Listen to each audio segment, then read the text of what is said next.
What's up, y'all? Hey, everybody. How you doing? It's Tejal here. I am the outreach director for Co-op Dayton, and today we wanted to talk about our trip to Spain. I know you guys have seen the pictures and have seen some of the lives, and then also have personally had conversations with us about our trip. So we just wanted to come on and kind of share with you our first thoughts, and then work with everyone to kind of see how you guys want us to share this experience. We don't just want to tell stories about it. We want to kind of create interactive experiences. We want to have community conversations about the direction of our community and kind of what we want to do as, as people. But before we continue, I do want to let you guys know what Mondragon is, why we went to Spain, and kind of the background of that. And so, as most of you guys know, Co-op Dayton was inspired by Co-op Cincy, and Co-op Cincy and Co-op Dayton are two organizations that work to incubate and support cooperatives. A cooperative is where the people that shop there or benefit from the business own the business too. It's different models, but it's basically when the people have ownership in that specific business. So it could be employee ownership, and those are called worker owner cooperatives, or it could be community owns some of the cooperative or the cooperative, and that is a model too. So the Gem City Market is a worker owner cooperative, and it is also community based. And then Westside Makerspace is a cooperative as well. They're figuring out their model, but they have multiple people that help run and own that space. And as they grow, they're really trying to figure out their memberships. And so basically, Co-op Cincy was inspired by Mondragon. And Mondragon is a network of cooperatives that have been an engine for economic growth while giving the Basque region in Spain the lowest levels of poverty and economic inequality in Spain. And so I'm reading this from Co-op Cincy's newsletter, which they published last week, that kind of shared their experience as well in full detail. So if you guys are interested, please let me know, and I'll kind of help you or forward the email to you, and you can subscribe to their newsletter as well.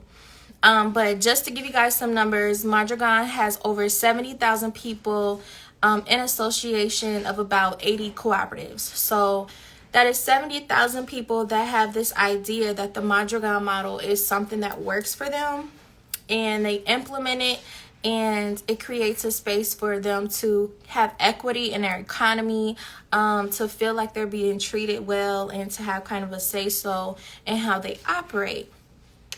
And some things that we did. Oh, and so the Mondragon is the 10th largest corporation in Spain. So in all of Spain, it is it's top 10, which is cool. And they sell things in about over 150 countries. So they are expanded and expansive. And I think all of that is important. Those numbers are important to kind of realize that there are so many people on board with this idea, and are implementing it every day. And it is their culture. And so we really got to soak all of that in. Hey, everybody, what's up? Hey, thanks for joining. Yes, please feel free to join at any point. I'm waiting on Amaha, who is going to have this conversation with me. So yeah, we went about 4 weeks ago at the end of April, and co-ops too, that's interesting. Yes, hey Brian. Yeah, Co-op Dayton, the organization that I am a part of, we are working to incubate co-ops and really support the west side of Dayton and just create an economy that works for the people, instead of kind of relying on the system that we have, which obviously hasn't been working for us and doesn't work for us. We're working to create something that works for everyone. And so, yeah, Brian, you know what I'm saying? If you like co-ops, hit us up. Let's get involved. And yeah, Rachel, where cooperatives are the norm. It's really normal out there. And you know what? I'm just going to really get right into it, right? So we went at the end of April. We were there for 7 days. We landed in Madrid. Then we had to take a plane or a bus, depending on like what your travel schedule was. We took a plane to Bilbao, which is about, I want to say maybe like 50 minutes away from the Basque region and the Mondragon cooperatives that we were visiting. So the first couple days were really just like us kind of catching our breath, or still traveling. And then we were able to kind of meet everyone that Sunday. We got there Saturday or Friday, and we're able to meet everyone and have dinner together on Sunday to prepare for the week. And so once we prepared, Monday morning we woke up early to start our day, right? Every morning we would wake up and be on the bus by 8 o'clock, 8:30. At one point we stayed in Bilbao, but then we left Bilbao, and then I want to say, where did we stay? We stayed in the Basque region, or like near the more closer to the Mondragon Cooperative, so we wouldn't have to like drive there every morning. And so things that we did during the week, we toured cooperatives in the Mondragon network, and I'll name them later and talk about like each space.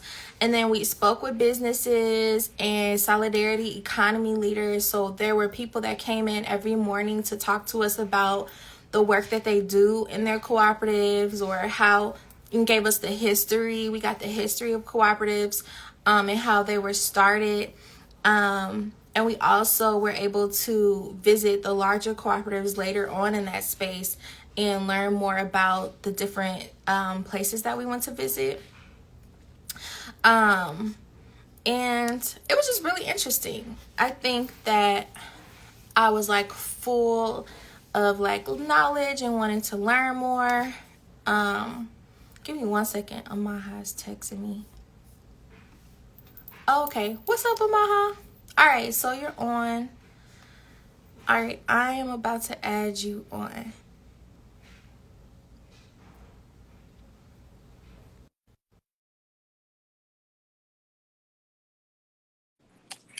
But yeah, and we went to tour. We saw a famous church.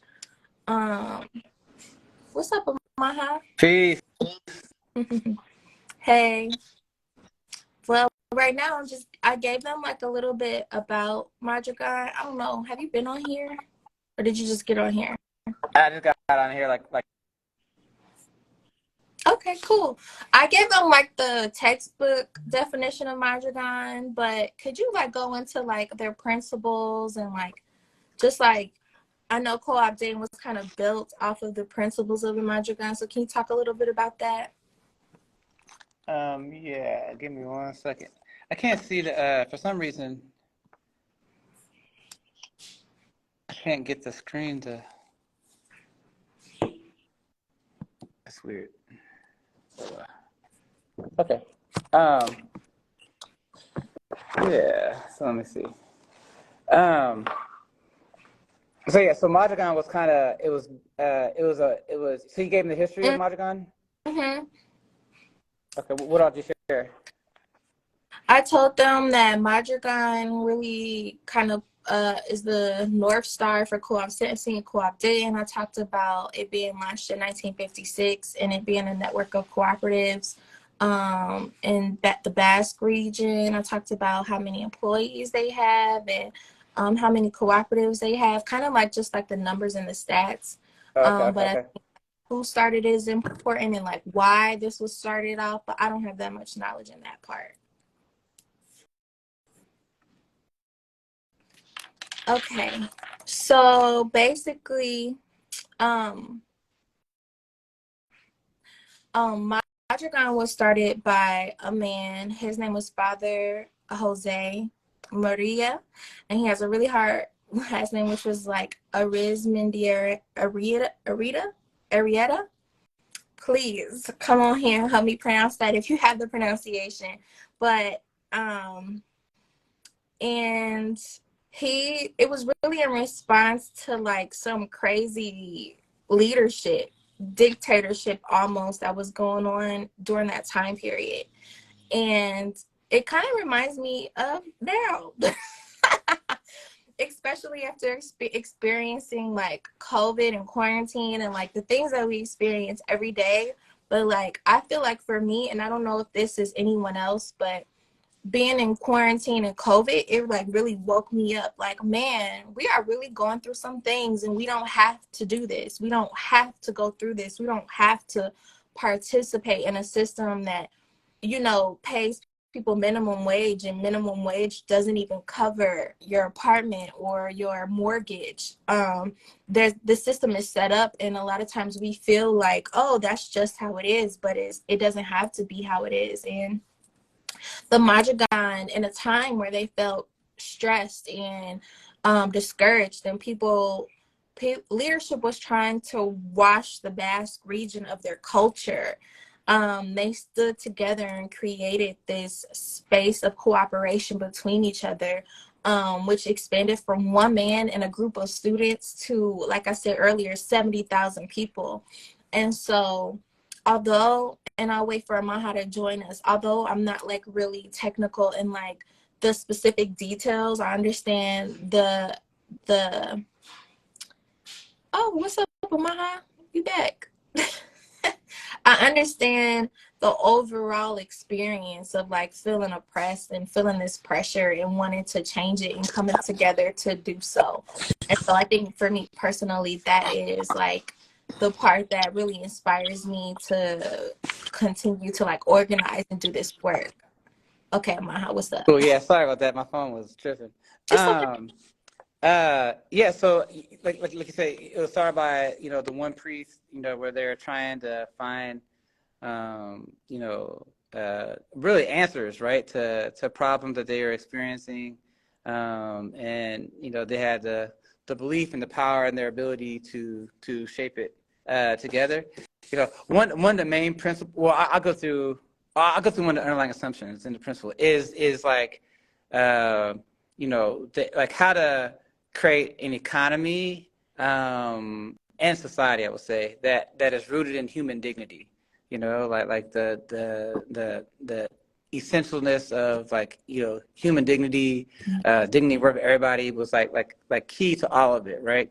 And so part of the thing was like how does capital or money be subjected to humanity instead of humanity being subjected to money or capital. You know what I mean? Kind of like how people today talk about people over profits, and I saw planet over profits yesterday. You know what I mean? So like that's some of the underlying principle, and they created 10 basic principles, right? Um, some of which are just cooperative principles in general, like, but then they added a couple. So one is like open admission, right? That everybody is able to join, that wants to join and lines up with the values. That it's a democratic organization, right? One person, one vote. So like it's a co-ops in general are a way to practice, democracy, as a way to, to decide together like what is the future and the direction of co-ops. The sovereignty of labor, right? That it centers the workers instead of centering workers instead of centering capital. You know what I mean? Like capital, or like the accumulation of wealth, is a means to an end instead of the end itself, right? Mm-hmm. Where in other social systems that like the end goal is how much money we can accumulate. You know what I mean? But like one thing that struck with me in Mondragon was like they kept talking about like the job creation. You know what I mean? Like how they're able to create jobs, what that meant, and another one is what you mentioned before was how capital is put underneath humans instead of humans being put underneath capital. you know. And to a certain extent, it reminds me of when King talks about how your morality has to precede technology. You know, Mm-hmm. when technology precedes morality, you get like nuclear bombs. You know, but when morality precedes technology, you would get maybe nuclear energy or something like that. You know what I mean? And so like cooperative systems, really any system is a tool. It's technology towards creating the world you're trying to create. You know what I mean? So by centering human dignity first, you know what I mean, then naturally you're not gonna have human beings put underneath capital, right? Mm-hmm. Self-management, right? That like it's worker-owned cooperatives, so that like all the workers that are owners have possibility to be owners of the company. They can buy a share, and then in that they can participate in the what's up, Megan? They can participate in the decision making that is of the organization itself, right? And that one is pay solidarity, where I want to say they said that it's a 1-to-6 ratio between like the highest paid and the lowest paid worker, right? Which historically in America, it used to be like 1 to 20, like in the 70s and before, that like the highest paid CEO would make 20 times more than the average worker. What do you think the guess is now, Tedro, or anybody in the audience? What do you think the average? Okay, y'all give you guys a second to guess. I have my answer. I think it's like 1 in 1,000, like 1,500. I don't know. You went there. Is it Nah, it's it's not that high. like, Normally people will say like 50 or 60. You went 1,000. You because went I'm for like, it. okay, 10, if like the lowest pay rate is like, I don't know, $8, what's 8 times 1,500? I don't know. I just don't know.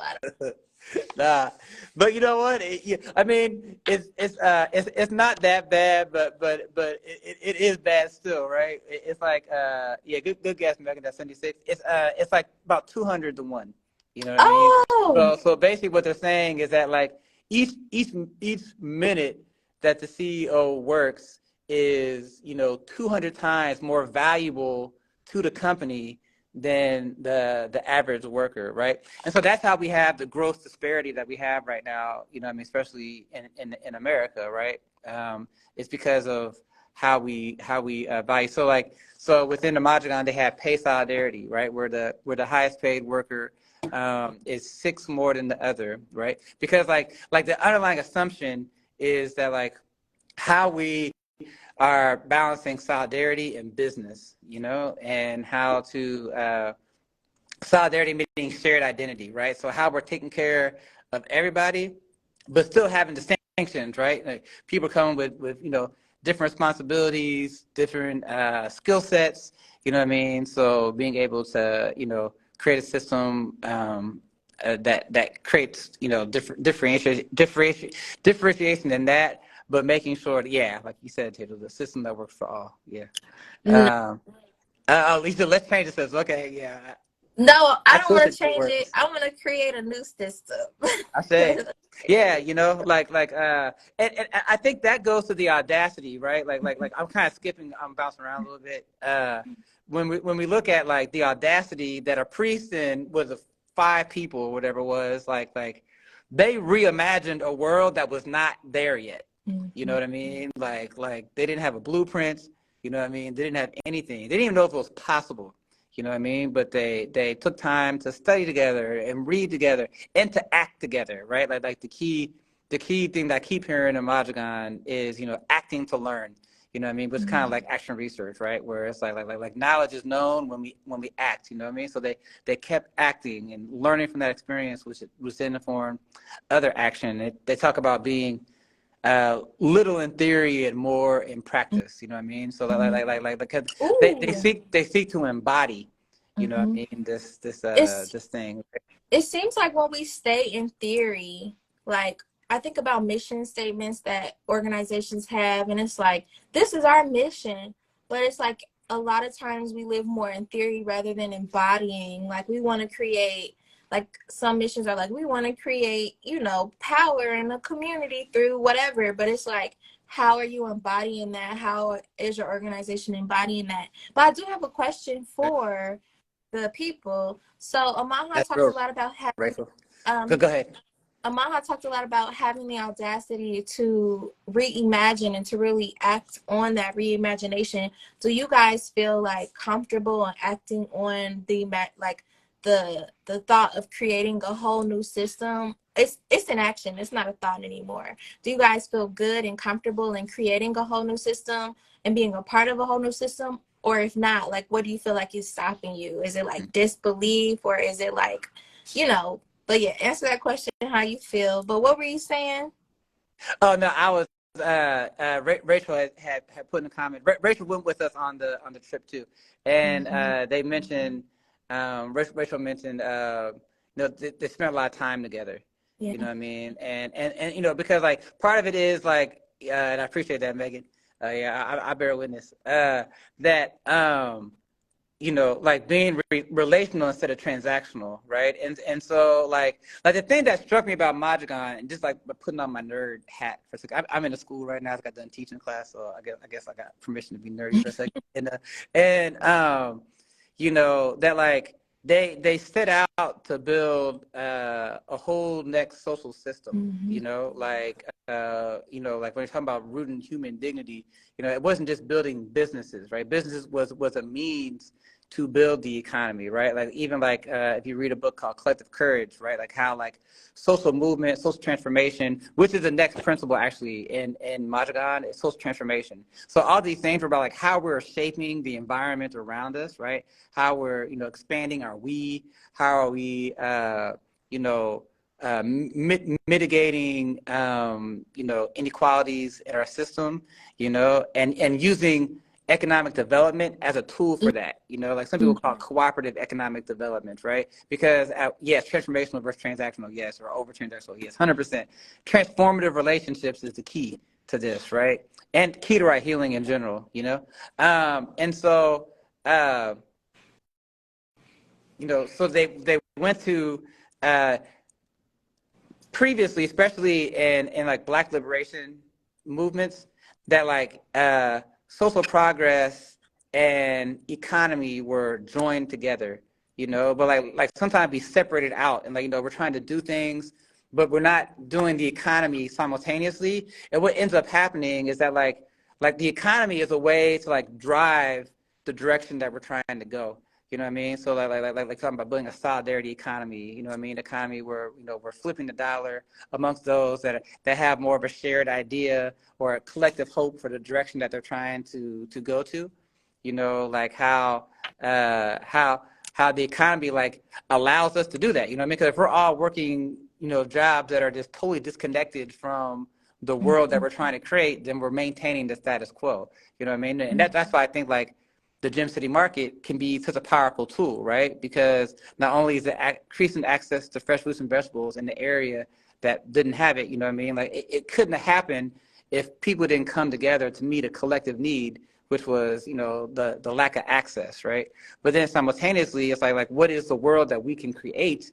You know what I mean? Like as we're like, shopping at the market, you know what I mean? And how's the market then translate that into furthering a vision of like a more beloved community, or a catalyst for a deeper community, right? Where we're coming together across, gender, race, class, age, and sexual orientation, right? And creating a world that is possible, you know what I mean? Like reimagining our humanity, right? Because when it talks about social transformation, part of it is like how are we rehumanizing structures, right? Because like if we are interdependent in nature, meaning that like King calls it a single garment of destiny, right? Then like how are we like rehumanizing ourselves to understand our interlocking realities? You know what I mean? That we have a shared future that we can intentionally create together instead of just always competing with each other and trying to outshine each other. How do we create spaces for our gifts to be able to enter into the center of the circle and connect by our gifts, right, to co-create opportunity. Yeah. you know? I think one of the biggest things that stick out for me with transformative relationships is like honoring personal power. Mm, I feel like when you honor your own personal power, you're able to honor other people's, you know, and like I think we all have gifts that contribute to us moving forward or to the betterment of society. And I think it's just really important that we make room for each other. But it starts with ourselves. So I like that piece of yeah. transformative relationships. Yeah, that's real. You know what I mean? I mean, and I think that goes into like a theory of change, right? But like knowing that like the small creates the all, Mhm. right? Like Marie Brown talks about, right? And so like within that, how are we the more that like we're being the change we want to see in the world. You know what Mhm. I mean? And by focusing in on you know how we show up in spaces, right? We can then be the invitation to invite others into those spaces, right? That's why I appreciate Dr. Nimhart when she talks about, you know, like, am I cooperatable? You know what I mean? What is it about me? Like, so if we truly are interconnected, I'm gonna say since, 'cause I'm trying to get rid of, you know, my mind thinks if then statements, but I'm trying to get rid of that. What up, Q? My mind's trying to get rid of that, right? So since we are interconnected, you know, then what is hindering our greater cooperation, right? And what is it about me that's hindering cooperation? You know what I mean? What work can I do to facilitate spaces where we can build deeper transformational relationships and this, that, and the other, you know? Because I think that's like part of the key, like you were Mhm. saying, talking about like how how we impact the all, right? So focusing on ourselves as we're looking out, like how you know, we're showing up for others. Like you say, if you can't take care of ourselves, and how do we truly know how to take care and love others, you know? Mhm. Um, Another principle was group cooperation, right? How so Mondragon is like a corporation, right? It's hard. It's you know, a $1 billion economy, right? That like is a corporation that has multiple co-ops in it, right? Like they have some in education. I mean, they have I'm not a computer person, but the green boards that you put chips in, you know, they um, true that, Rachel. They they the boards that they make that on, right? It could be you know, they got uh, they manufacturing of washing machines and bicycles. You know what I mean? And so how all these individual corporations, I mean co-ops, then form a larger corporation together, right? And so then like when we're talking about solidarity economy, it's like how do those pieces, how does money flow in between those, right? That you're flipping the dollar, kind of like Tulsa, you know what I mean? Where Mhm. you know that dollar flipped over 20 times before it left the community, right? And so Yeah. like so that's group cooperation. And And that's the then thing, go I ahead. want to speak real quick. That's the thing too that I've learned in the past year is a lot of these like black communities that were like black Wall Streets or like um just really wealthy in their own sense. It was because of cooperation. It was because they collaborated. I don't want to call it Black Wall Street because like now that I know like the real Yeah, me, yeah. like Black Wall Wall Street is Street. kind of like Yeah. a slap in the Right. face, but you know, but it was like all of these strong black communities were built off of cooperation because like that's really all that black communities had, and I think like a lot of that was lost um through fear. Like I don't know, I would say like if you're in something or you're building wealth with your community and you see all of these towns are being destroyed and bombed and like that's fearful, it makes you not want to cause or bring too many attention to yourself. And then I also think like even though the idea of integration is just like unity, and like I feel like when black communities were able to start being elsewhere, kind of like disperse the Mm. money as well. So, yeah, those are my thoughts on what you just talked about when it comes to economics. Yeah, no, I think that's a huge piece, right? Because like there were numerous examples of Black communities that were self-sufficient, that were independent, right? And as they kept getting attacked, right, then like that notion of like how to cooperate kind of went underground. You know what I mean? Where it was more overt at first, but then like because of fear and persecution, this, that, and other, you know what I mean? It resorted to underground, right? And then like you talk about in the '60s when you know kind of the floodgates, I guess, opened per se, right? Then instead of like maintaining our own banks and grocery stores and cinemas, you know what I mean? Like everybody like started pulling their money into the larger thing, and then like all of our businesses suffered. You know what I mean? So yeah. So I think that's the challenge now, right? Like like they say, our the ice is colder the places, So Mm. so yeah. Um, So another. what? Go ahead. Oh, go ahead. Go No, you ahead. got it. I was just gonna ask you more about the trip.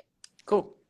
What was what was the part that was like most eye-opening for you? Like what was the biggest thing that you took away from it, and what kind of triggered that experience or takeaway? Man, I'm still processing the trip because we had just multiple like Mm-hmm. scenes of amazements, Um, but I think like just the fact that it exists, Mm-hmm. and like when we learned that they have the lowest level of income inequality in all of Spain. That like within the Mm-hmm. Basque region, the region that Mondragon's in, you know what I mean? Like they have more income equality than anywhere else in Spain. Just learning more about Father Arismandi Mm-hmm. and like his lessons and teachings, and that they they kept on the issue. You know what I mean? Like Rachel said, like they spent a long time together and they studied together. And like how that enabled something else to grow. And actually, now that I'm thinking about it, I think that my biggest insight was the notion of a bubble. We were sitting in this meeting, and it was like they created a co-op that feeds the kids. So like the meals that go into the schools were made in this co-op, right? It has this huge kitchen and all this. And then she was talking to like she was like third generation Mondragon, you know what I mean? So like her grandparents worked in Mondragon, and now like she's like the third generation, but like they had just opened up this co-op, or I'm not sure how long it was open. And she talked about like this bubble where it was like, three generations ago, cooperation was not seen as like a thing, but now within three generations, it's like cooperation was like so natural, so normal, such the air that they breathe that they couldn't imagine otherwise. Like they were kind of like, and she called it a bubble. And what stood out to me about that, like beside the fact that it existed, right? Was that like it made me think about soil, right? And it's like what kind of soil do we have to cultivate in the community? What type of relationships do we need to cultivate in order to create a bubble? Or basically saying that like I started seeing that like every soil has a bubble. You know what I mean? Every soil has like this outcome, this way that it shapes interactions, right? And so like what kind of soil needs to be cultivated to be conducive for to further cooperation, right? To further a shared identity, you know what I mean? And like a way of like working together, And so like, yeah, that was my biggest probably insight. And that it took three generations, which makes sense because even like when someone comes to a new country, the first generation normally holds old tradition. Second generation is kind of like a bridge, but then by the third generation, they don't even know the parent language anymore. You know what I mean? Mm-hmm. So yeah. So what about it for you? I think for me, my biggest takeaway is just always the numbers. Like 70,000 people are on the same page or like are working towards this thing. Like and it's working, Mm. you know. I would have loved to talk more to the workers, the worker owners. I feel like we definitely got the top down conversation, which was really helpful as far as like the knowledge and the makeup of Mondragon Yeah. and the Mondragon cooperatives. But I really would have liked to talk to the people. But it really reignited my like hope and faith in the opportunity for all of us to like be on the same page and execute, Mm. you know. And it made me like relax a little, like we all don't have to kind of like do the same thing to get the same result. Like as long as we're on the same page and kind of like move in that direction, we can make it happen. Kind of like an army. Like when somebody's on the battlefield, I'm not making fun of you because you're using a rock and I'm using a sword. Like we both gonna use those things to fight what's Yeah. coming, you know. And they're Yeah. just different, and that's okay, you know, as long as we have the same objective. Yeah.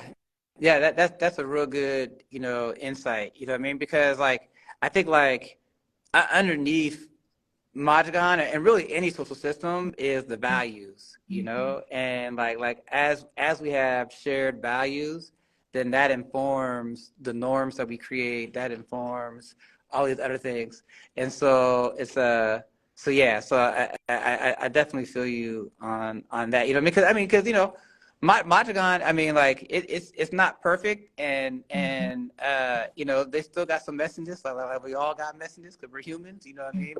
But like being grounded in the values then informs, how people And those are interacting with principles. each other. Yeah, yeah, the values and the principles. Yeah, yeah, Mm-hmm. 100%. So there's a difference between values and principles. Like Uh, what? yeah, I would say they're pretty close. Mm-hmm.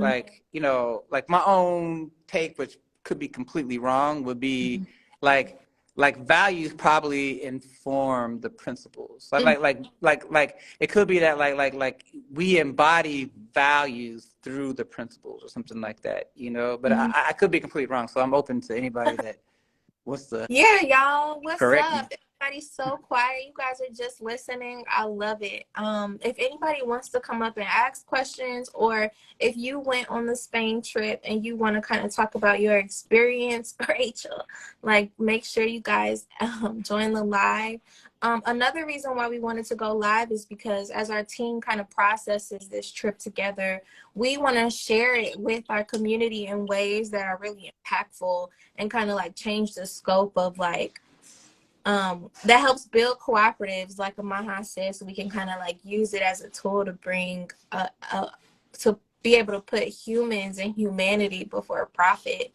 So like what are some ways, like we were thinking like interactive meetings where people have roles and like we kind of just help flush through our experience in a more interactive way.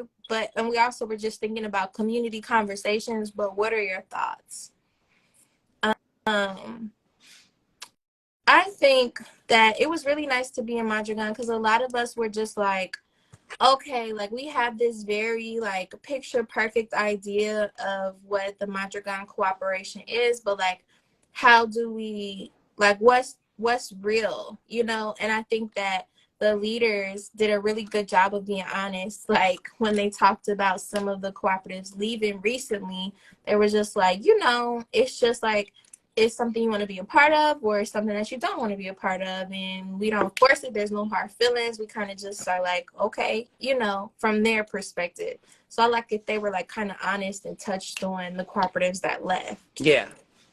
Yeah. I thought that was good, and like kind of going back to your point earlier, like so when we were in Mondragon is kind of like I mean, it's probably bigger than what we saw, but like it's not like a real like big like city core, And I had wondered like when we were going to the store or something like were the majority of people, did they work in like the Mondragon Corporation or Mhm. not? You know what I mean?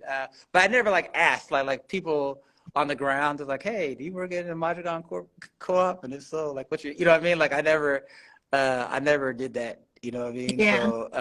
So We yeah, so we didn't get a chance to talk to workers as much as I would like to. yeah, I think when we go back, because we want to go back. Oh It's yeah. not if, it's when. I want to talk more to the people So your mic went off. Okay. Can you hear me now? Yeah. Okay, good. So when we were on our way, me and a group of our coworkers were on our way to the hotel, we were asking the driver who was taking us to the hotel, like, we were in Bilbao, which is about 50 minutes away from where Mondragon, the headquarters, is located. And we were asking the driver, like, what do you think about Mondragon? And he was just like, it's all work and no joy. And like, I just thought that was, I mean, pretty cool. He was honest. Like, that was his perspective. It was just like, they just want to work. And I feel like that's just one perspective, but I was glad to get it. Like, I would Yeah. definitely ask more people what they Yeah, felt. it was interesting because I wasn't there because I missed my stuff, but but when uh, but when I caught up with y'all, right, and heard the story, uh,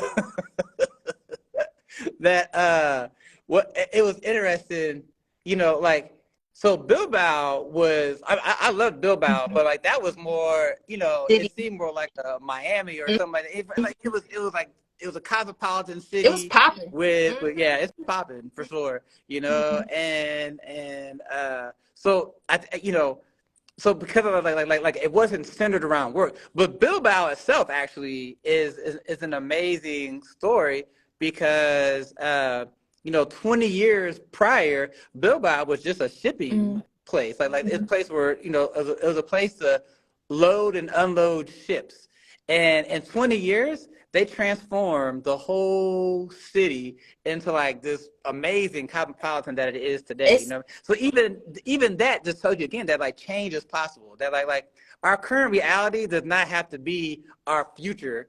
You know what I mean? Unless we choose to act like we act now, and then we maintain the status quo, right? And so that's why you mentioned earlier, Tejo, about like knowing the power that we have. You know what I mm-hmm. mean? And I think part of that is like, power, I'm gonna use the definition of like power as like our ability to transform our lived environment, right?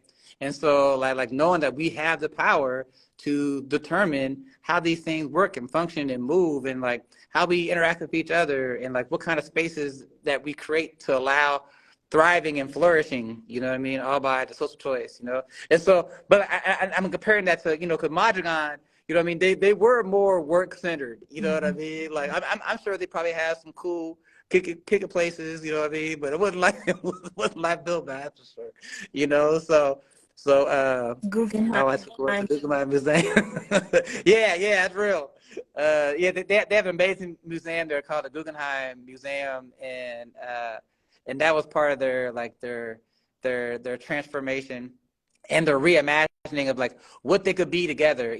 When you see the old pictures, this is just 20 years ago. This isn't like 50, 60, 70 years. You know what I mean? It's like, whoa, they did a lot, And man. it Like was I the would have never people imagined. too. The people were just like, I think it was like because of the pollution and because like the way that they were doing their boating and industrial work in the water, it was like polluting the water and like Mhm. just making the city undesirable for them. And they were like, we want to change this. And so the people like really pushed it with the help of the guy. We went on a tour and he was just telling us the history, but he was saying with the help of like a political party, but they said they wanted to do something and they made that change within 20 years. And like it just shows you how simple it can be and how Yeah. simple it is. There's so many of us too. Like it reminds me of that meme where there's like 100 people standing on a plank and then there's like the Mhm. plank and it's going off the cliff and then there's one people and that person is telling the people like y'all gonna do this and all they gotta do is like step off the plank. Like that's But, literally all we have to do. but I mean it's work, but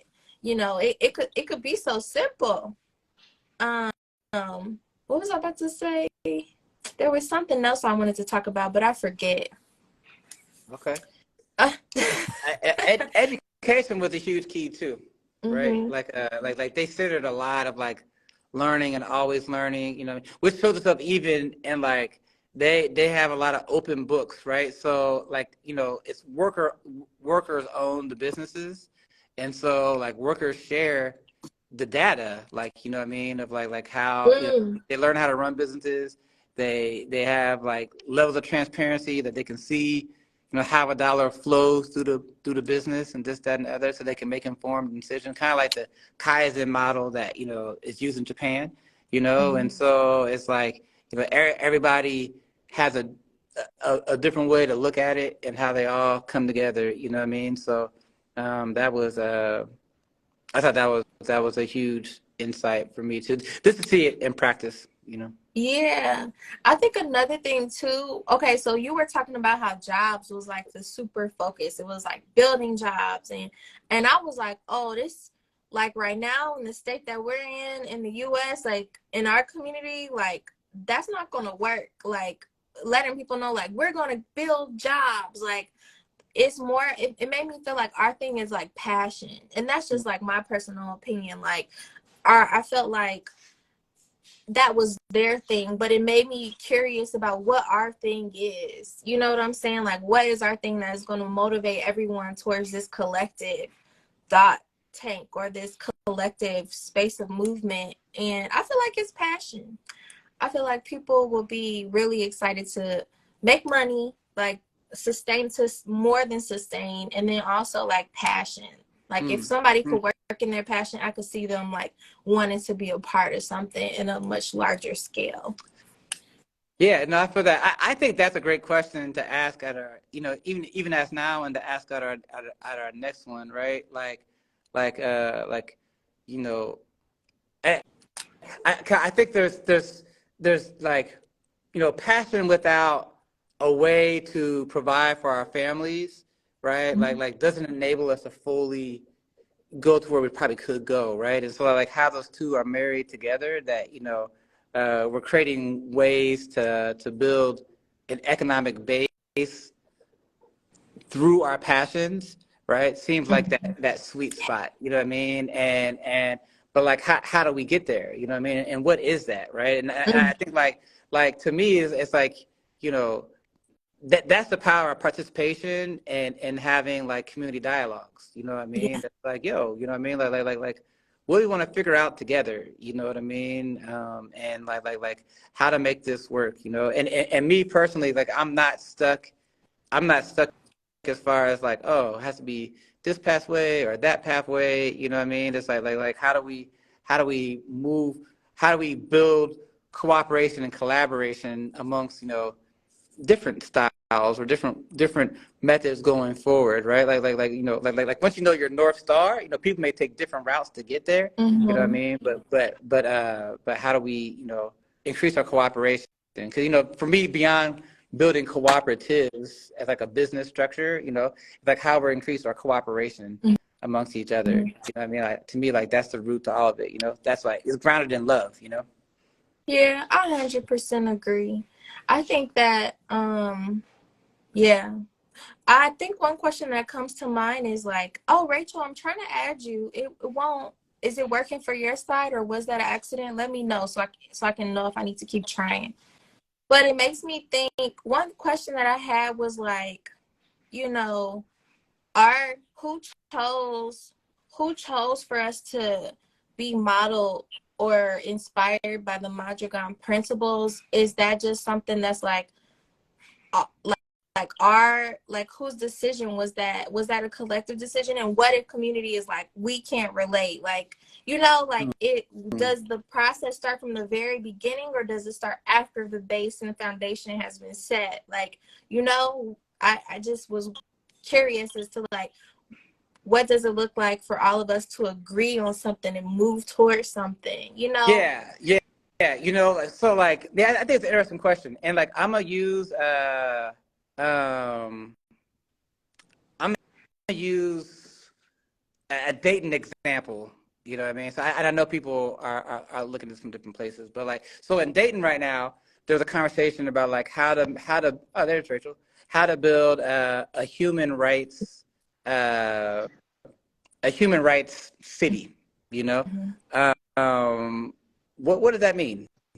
Don't know fully, right? And this, that, and other, right? But like, so like, I think like now there seems to be a process of people exploring together, like what that mean? What would that look like? You know what I mean? Like is this some kind of a North Star that like people want to put their time and energy on, and what kind of things would be needed? So in that, I think it's that process of like the community co-creating it together.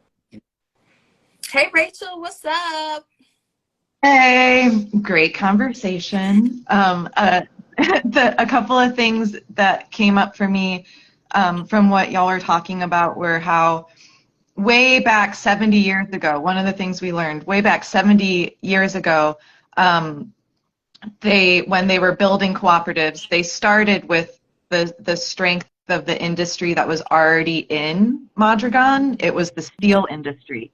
So there was a lot of steel. There was a foundry. That's the business that was already happening. So they knew that it was a profitable, something to start with. And then they chose to do it cooperatively with the cooperatives. So that, I think, Tejal, goes to exactly what you were saying, is what is our, and beyond, what is our steel industry? What do we have? And being in the Rust Belt, that makes you think of manufacturing. And one of the things I wonder, and I know Co-op Dayton, like, it's one of the paths, is those conversions. The business owners that are retiring, and why not sell to the employees, to the workers? But it's not necessarily going to start with the business owners. It's the workers who need the imagination and to be able to have the idea that we could do this, we can do that, that belief in ourselves and what we think is possible. So that was the one thing. And then the piece of that really struck me, that Ander, one of the main people that took us through the week, was, he would reference, cooperatives. There, you have to have there's the business elements and aspects, and there's the solidarity. But it needs to be a harmony between those pieces. You can't lean all the way into solidarity, because then there's no profit. Is a part. Profit is not bad. It's when all of that profit is hoarded by a couple of people up at the top, and it's not part of and shared by the workers who are creating that profit. Mm-hmm. So profit is necessary. Profit is how we live our luscious lives, but we need to take care of each other and where that profit is coming from. And with the Mondragon Corporation being all of these cooperatives together, the other thing that I really appreciated being there, and it's too technical for us right now, but is about the ecosystem, the network of how at that level, and these are some major industrial, like it was mentioned, all together, like billions of dollars. They're international, but in years where some co-ops did not make the same profit, there's space, and there's that real element of interdependence where the co-ops that did make good profit, they're all paying into the corporation, so it can buoy the co-ops that didn't have a good year. And but they are, it is about business, so they're not going to let that keep going on. Right. But if the corporation decides to, and this is from memory, this isn't 100% accurate. If you're super interested, continue, do your own research and come back to more conversations. Mm-hmm. But how if they needed to close a co-op that was part of the Mondragon Corporation, that the people that were employed in that co-op would be found new employment in other cooperatives within the larger network. Yeah, they absorb the workers, like when something had to close, the workers went somewhere else, which I think is like a powerful, right? Because like normally, you just had a job, you know what I mean? But the majority of people were absorbed into something else, you know what I mean? Yeah. I appreciate your insight about the industry too. Like what like they had their core competency, right? Like they had been doing, manufacturing, and I think it was like metal work or something like that for years, right? And so like what is, Dayton's core competencies, that to build off of? I think it's a great question. I think ever since we got back from Spain and studying the Mondragon Corp, I feel like as a team, we've been like reminding each other like the balance between solidarity and business, like I think that that's huge. And that's a huge thing to point out is like, there's nothing wrong with profit. There's nothing wrong with exchanging resources or services and having that trust. The problem becomes when like there are only a couple people holding all of that. And I feel like that's something that we kind of need to be reminded Right. as a community in general. Like Yeah. there's nothing wrong with profit. It's just about the greed that turns it into something else. True, true. Yeah, yeah. They call it rents, right? Where they accumulate, like the capital gets pushed up to few instead of being distributed more. The extra profit being distributed abroad. Yeah. No, I feel that. You made me think of something, and I lost it that quick. Well, guys, it is 5:01, and we will have more of these conversations. But if you're interested in being included or being connected to Co-op Dayton, I put this link in the bio, www.coopdayton.org/connect-up. Rachel DB created this beautiful page, but it will help us Hey, like Rachel's gangster, y'all. I'm trying to tell you, you know what I mean? Rachel, you should put your thing in there if people want to explore some of your. Tejal, finish what you were saying, Tejal.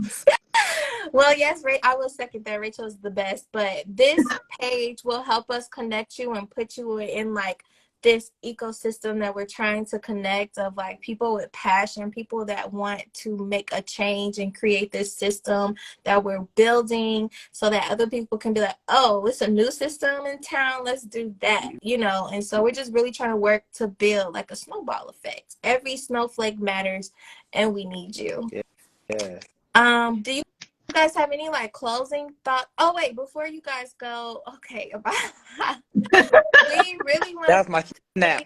we really want to continue this conversation. So in our newsletter, I'm gonna put like a Google form. Like, how do you guys want to continue this conversation? This was really just the tip of the iceberg. And so we really want your input on how to move forward. But yeah, do you guys have anything last things you want to say? You can go first, Rachel. Yes. And if you're not sure, like how maybe you want each of us to tell a 5-minute story from the trip, or maybe you want to see, like a PK style, slideshow, or maybe you have like a burning question or a theme that you want us to talk about. So we really would love feedback on how you can help us process the experience in a way that is beneficial for all of us together so we can continue to build the we. Okay. I think like figuring out more ways that we can co-learn and co-create together, I think is critical, and I think just like, knowing that I want to say another world is possible, you know what I mean? Like for real, and yeah, I just ever since I've been back, I've just been on fire, man. I'm like, yo, okay, I'm not trying to like cookie cutter a Mondragon, you know what I mean? But at the same time, it's like, yo, I know that like where we are right now is not where we have to be, and it's like how do we, leverage how we see the dignity in all of us, right? That we can then create the space to release the gifts to co-create, what's possible, so yeah. I love that where we are right now is not where we have to be. Thank you, Amaha. I'm gonna close on that, but I do want to say make sure you guys share this live with your friends. Like, this is really a powerful movement. We are working, but we need your help. A movement is only as strong as the people that are in it. And yeah, it doesn't have to be like this, just like a reminder. But yeah, share with your friends, comment, send me your email if you want to be on our newsletter. Stay connected, fill out that beautiful form, and we will connect with you guys soon. See you later. Peace and hair, Grace.